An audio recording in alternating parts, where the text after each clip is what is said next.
Well,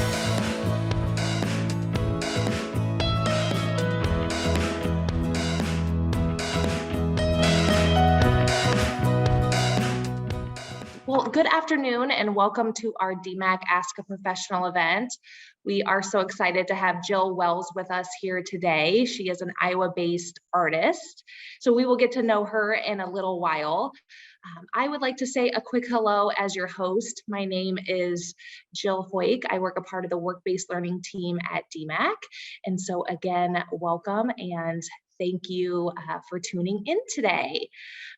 Also, I would just like to mention DMACC does have an arts, design, humanities, and communications pathway. And so I did send you all some information via email, but if you didn't receive that, you can absolutely go to our website to learn a little bit more about our educational programs that kind of have an art feel to that too as well.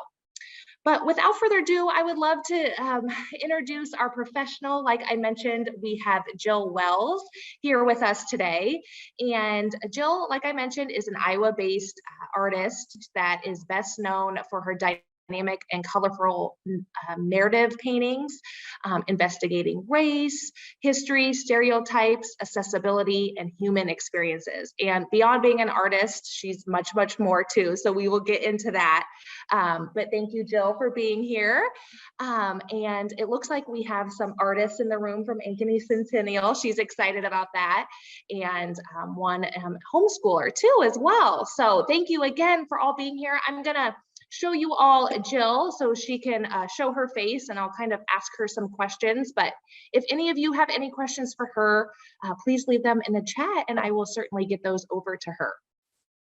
So Jill, why don't you introduce yourself and just kind of lead us up until like how you got to where you are today, because I'm sure you've always been an artist, but maybe not a full-time artist. So walk us through that. Absolutely. Well, thank you for having me. And thank you for that amazing introduction. I don't have a whole lot to share outside of that intro. I am a 41-year young BIPOC female, and I have short black hair, and I'm wearing a black sweater today. So I'm in my studio space with you, and I got started honestly when I was about 7 years old with my grandmother. She's an artist, and she took me to like this little space in Indianola with a group of her female friends who painted. Yeah, and I just fell in love with it. Yeah. And talk us through a little bit about your education. I went to Drake University and graduated with a BFA. Prior to that, I did attend DMACC. So I actually attended college for 6 years straight to get a Bachelor in Fine Arts degree. Wouldn't change it for the world. And it just was a tremendous experience. And loved every minute of my education. Yeah. What would you say is your biggest win this far in your career as an artist? I would say one of my biggest wins to date is the Evelyn K. Davis Center for Working Families. So it's a mural that's located just off of downtown, and it's off University, if everyone can hear me. And I think we have an image of that. I say that's probably one of my biggest wins to date because, I worked for about 5 years commissioning for a public work of art in our community here in Des Moines. And so a lot of rejection came along the way. However, that really fostered this piece to come to life. And so that's probably one of my biggest wins to date is this mural. Yeah, and I think we have another picture. Are you guys still getting a lot of feedback or is it better? Let us know because I'll try to fix that. And this is you before. This is what the surface looked like prior. So these are exterior walls. 2 of them face north. Awesome. So it sounds better. Yeah, sorry about that. No, we're in a studio space, and so I'll kind of try to lower my volume a little bit so that we don't get as much reverb. But yeah, so this is what the wall looked like prior to the mural, and then this is what it looked like after I finished. And I worked with Marissa Hernandez. She's an amazing artist who is an Iowa-based artist as well. And so we completed this in just under 3 months.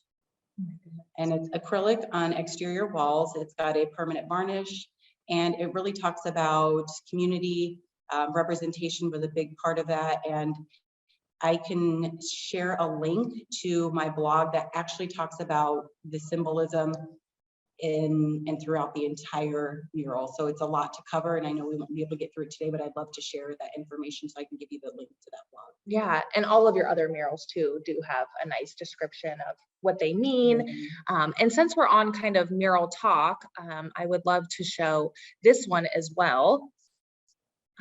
Be the change. Oops. Do you want to talk a little bit about this one as well? I would love to. During the pandemic, Disability Rights Iowa, like many organizations, was not only shut down for safety, they were also looking forward into the future on what they could provide as a welcoming environment once they reopened.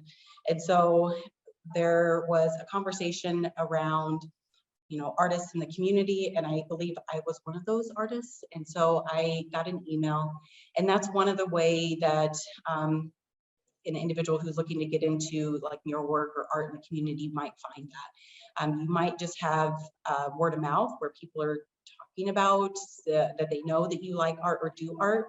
And then you might have open calls where you can go online and answer those open calls for public works of art. But this one was kind of, they reached out to me and asked me if I'd be interested, and I said yes. So it's 14 foot across and 8 foot tall, and it's a left to right read. There's a tactile rendition of this mural for individuals who are living with blindness or different levels of sight impairments. And so those tactile renditions are actually like a script is the way that it reads. So it's not like this line drawing of the work. It's an actual, like you would be reading it from a book. So it's a Braille rendition. And so this is a piece that is pretty kind of jam-packed, full of color, full of conversations. I live streamed the entire thing. That's another, I would say, probably high point for me in my career, that I'd never live streamed the production of a mural from start to finish. So I learned a lot, a lot of bloopers. You can find the entire live stream on the Disability Rights Iowa Facebook page. So you can go to the video link there, you can listen, and then you can view their long streams, like 3 hours long. So I don't anticipate that everyone's gonna, it would be hard for me to do that every day. But yeah, they're there. You can kind of fast forward and find maybe your favorite parts. Awesome. What can you talk a little bit about your experience prior to being a full-time artist, what you did before that? We kind of talked about it before we started recording, but I think that it's awesome to hear too that you're a very dynamic person and have had other roles as well. Absolutely. As a former substance use counselor for the state of Iowa, I worked about 8 years in the counseling seat. And I started in residential. I worked for a company called St. Gregory's. They're adult residential recovery services. They're a little bit longer services than the traditional. So it's 8 weeks. If anyone's ever looking for recovery services, they are cognitive based. So it's not a 12-step program, but they do incorporate, I think, some of those same conversations. Love that. Worked for St. Gregory's for about 5 years with adults, and then transitioned to working with youth at Orchard Place Pace. And I worked there for just under 3 years. And so at the height of the pandemic, I actually made a decision to step away from counseling. I just really wanted to not only kind of take a healing break, but also really think about how to incorporate my two passions, which were advocacy and art. Advocacy is what I feel like a lot of counselors, doctors, individuals in any healthcare kind of field or like first responder fields. I think there's a lot of advocacy work that is actually built into what you're doing on a daily basis. And so I did that. I quit my counseling job Yeah, and built out a mentorship program, and then went to doing art full time. Yeah, and I feel like you're still doing both of those things, being an artist and being able to kind of still do that, obviously. So what would you say is some of the challenges of being an artist? specifically Iowa-based too as well. The market for Iowa is relatively small and tight knit. So I think one of the primary things I learned right away is that in order to make a successful, thriving art career, connecting with our community, your community, wherever you might be, is absolutely essential. So it can be one of the challenging parts of being an independent artist. You're your own boss, you're an entrepreneur, you're running your own company. So there's a whole business side that goes into lots of different avenues outside of the creative practice that comes with it. So you're very all inclusive when it comes to like what you do for yourself until you get to a point where you might outsource some of that work. So I'd say number one, connect with your community, reach out to maybe people you already know, and start to have conversations about maybe what their needs are and how you can facilitate for that with your practice. And then eventually I think that it's important to look outside the greater Midwest region, and then don't be afraid to dream and think about, you know, if you wanted to go to Australia, if you wanted to go to Paris, if you wanted to go to London, Iceland, like really dream, because I think that that's very possible. You'll make some amazing connections that will eventually get you there. Yeah, absolutely. Can you describe one of your typical work days? You probably laugh and be like, yeah, no day is typical around here, but probably depends on what projects you have going on and that type of thing. But if you could kind of just paint out a picture for us. I would say a typical work day is going to include emails and social media, usually pretty early on in the morning. Practice for me, which is whether that's painting, creating with other materials outside of that, are like my afternoon, late evening. And then usually I'll circle back to any kind of online correspondence in the evening again. So I'm always kind of rotating that way. So I'm checking in the morning, seeing what I need to do, working in the afternoon, producing, and then checking back. That helps me prepare for the next day. Scheduling is like 24/7 for me. I look at my schedule like at least 5 times a day. Yeah. So when you have a mural project, how long days do you put in there? Obviously, we talked about weather and that type of thing. Sometimes that puts a wrench in things, but I mean, are you typically out there from morning until night until you don't have any more daylight, or how does that work? Sometimes when I have a mural project that's part of the schedule, I will look at what the weather would be. And sometimes if you have something that's on its way, you can kind of beat it.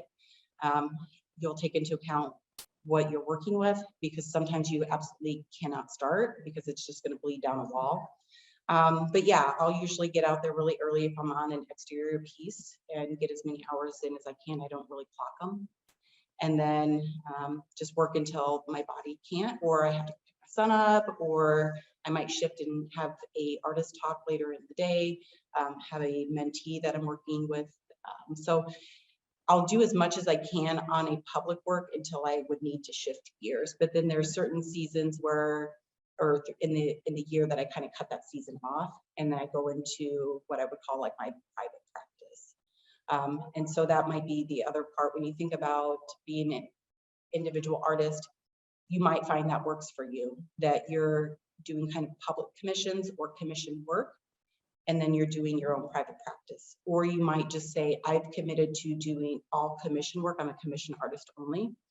And my private practice is just for me. I don't exhibit it, I don't sell it. Or it could be the opposite. So there's more than 3 avenues, but I've seen those most often. And then the third one would be where the individuals just, they only do their work, they sell it, they show it, and they don't really take on commissions unless someone wants their work, if that makes sense. Yes, gotcha.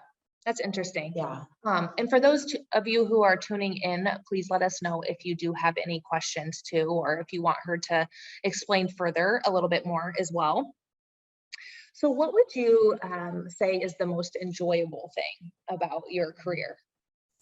Honestly, speaking with individuals and working with individuals, whether it's here, so like you today, online, anyone who I might meet like in the future through kind of online. Like I love connecting with people, and I think that's why I like counseling so much.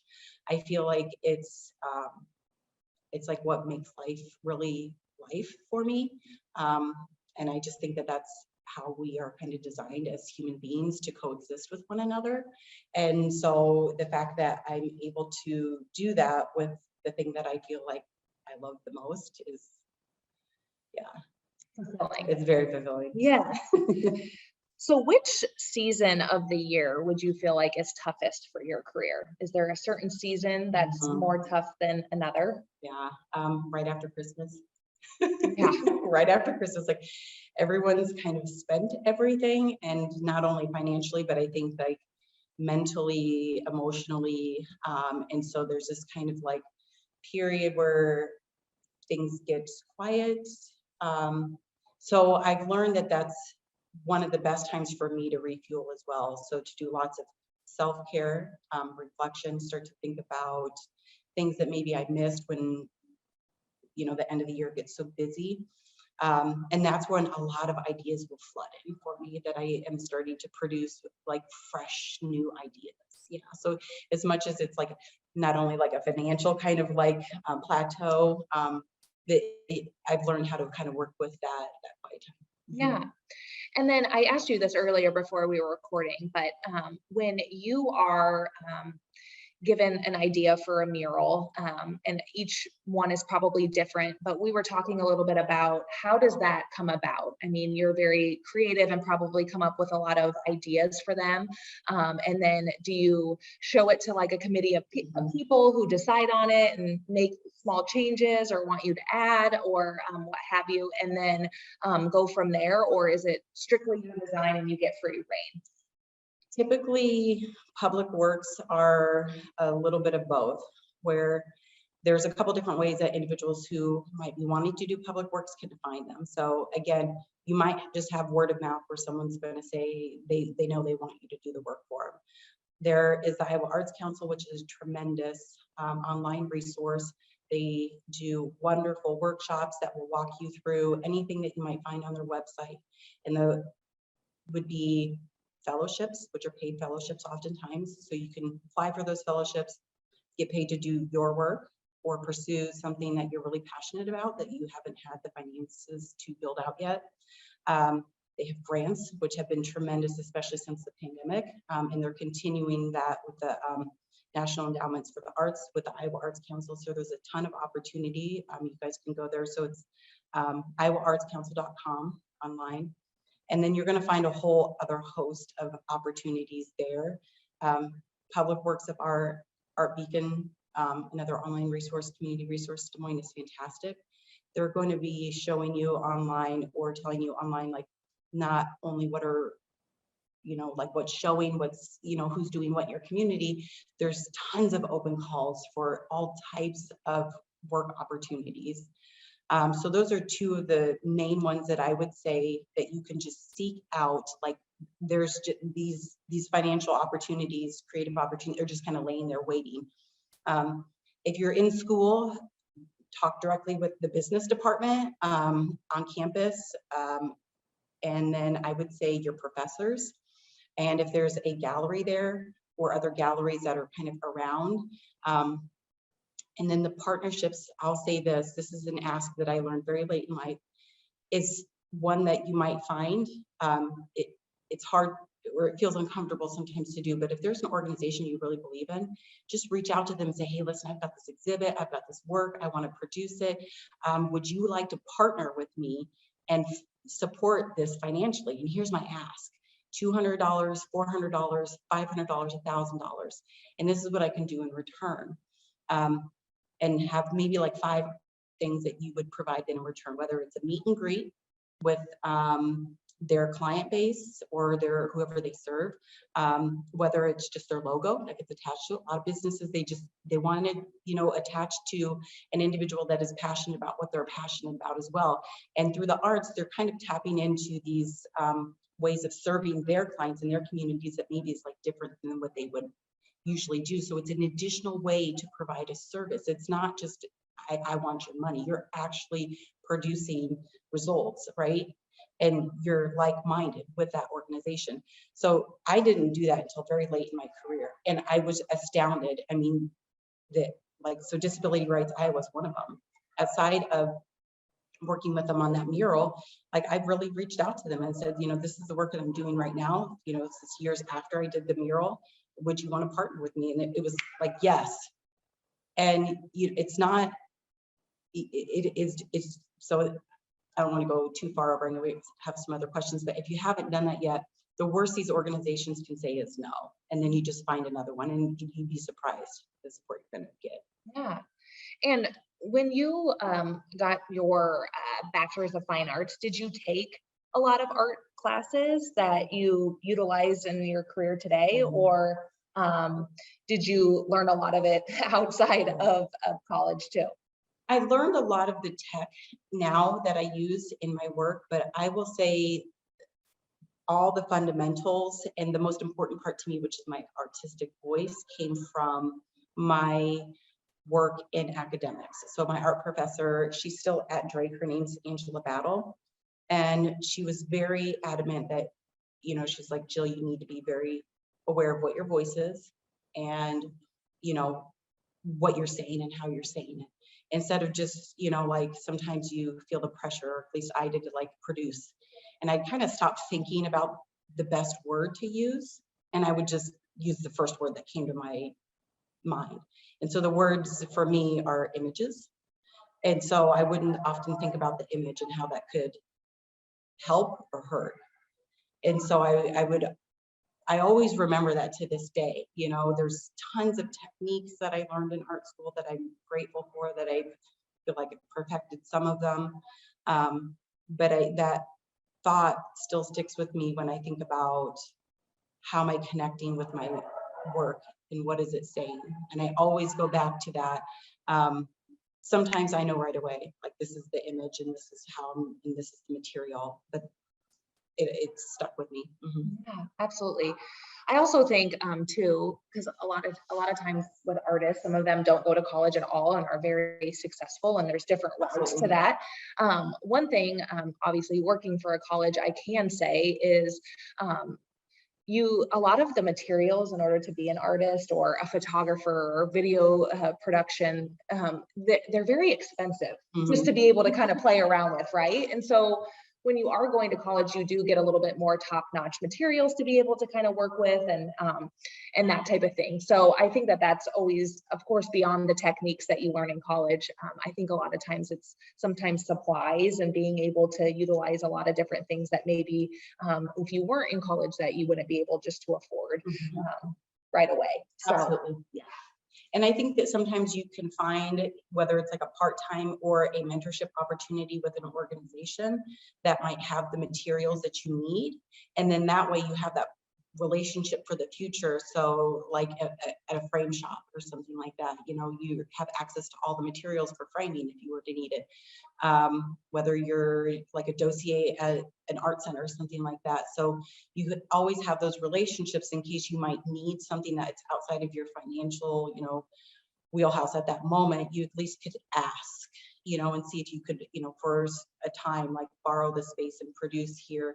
And then, you know, it happens often, and there's nothing financially that's required from you after that. Yeah, that's great advice.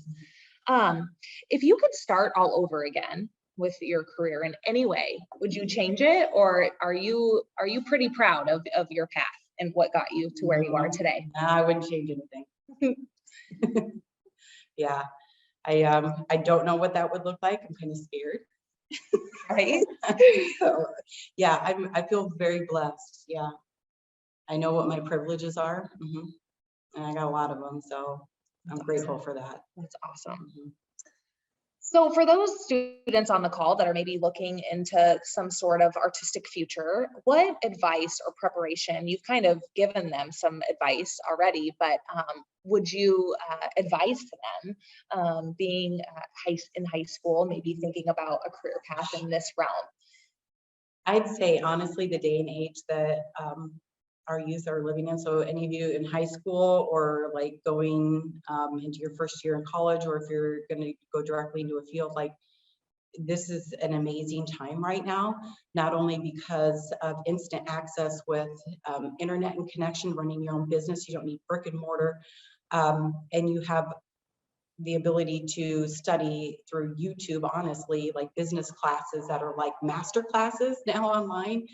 Like, just, I would say, start to schedule and practice time management if you haven't started to do that yet, like in a way that's very, very rigorous. And what that would look like for you each day, right? Because thinking back in high school, my time was managed by other people predominantly. And I wasn't taking care of certain things on my own because, you know, I was still living with it. And oftentimes you still live with, you know, blended households after college. So I don't want to assume that that shifts the dynamic necessarily as much as, like, there just might be other people that are guiding your schedule, you know? And so if you're not, you know, already doing that, you know, your self-care time during the day, your emails and correspondence, if you're doing public talks or conversations with other artists, like, what are each one of those times? When are you producing most? Sometimes you just produce at night. So your whole day, you can do all these other things.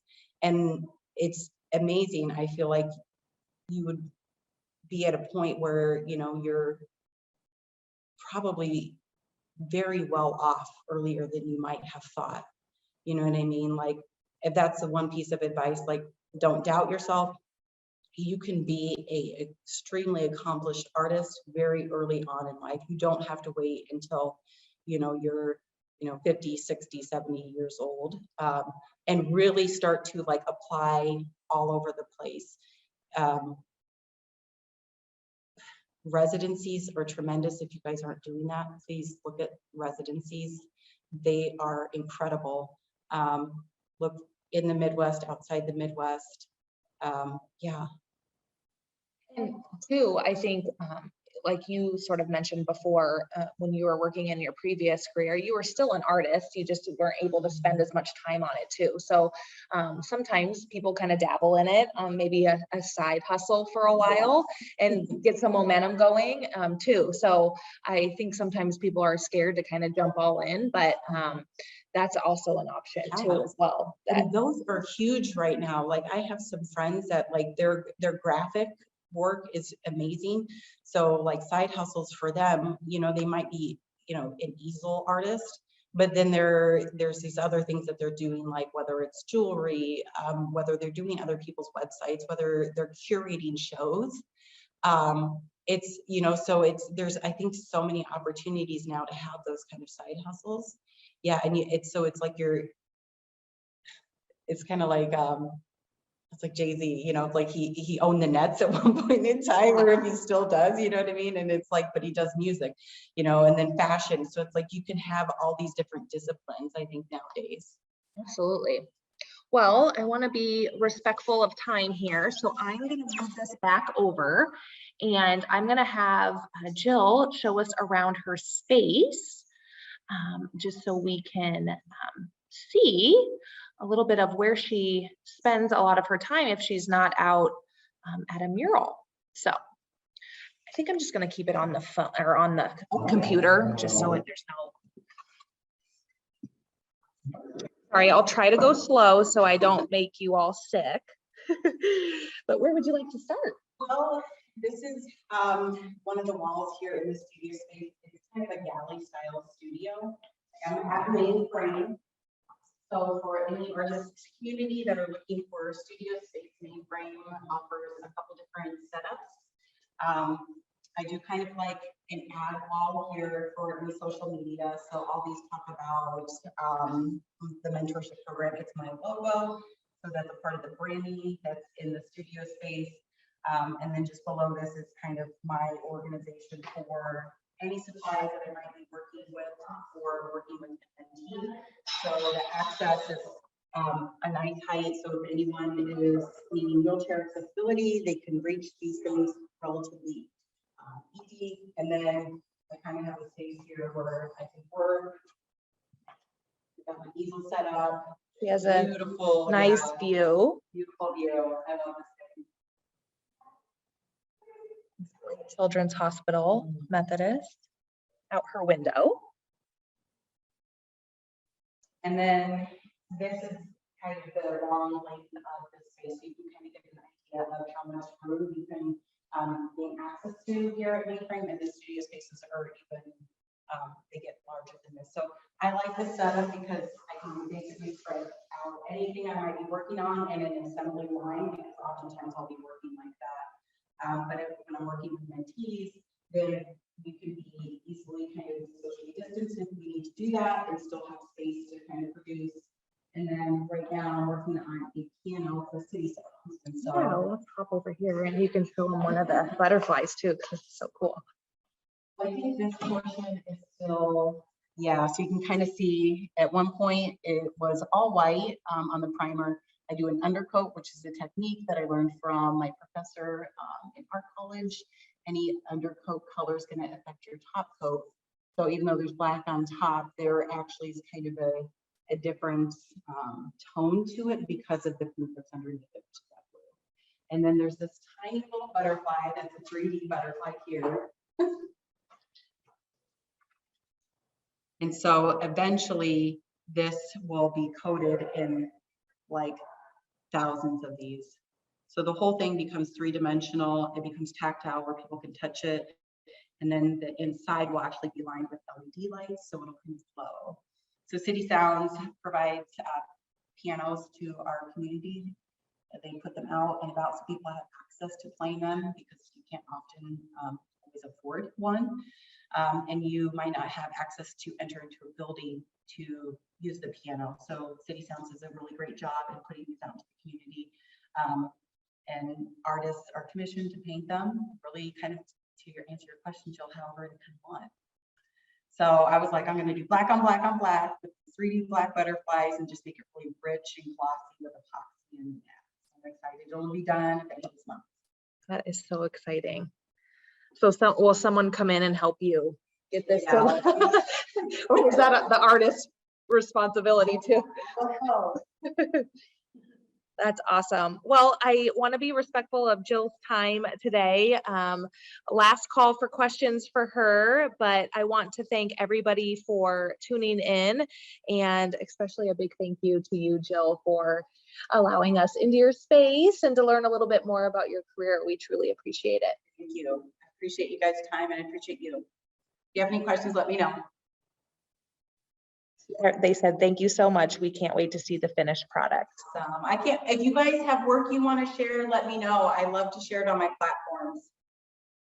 Yeah, and do you want to tell them your handle? www.jillwellsart.com. Yeah, I had it on the first page of our PowerPoint. But thank you all for tuning in today. Bye-bye.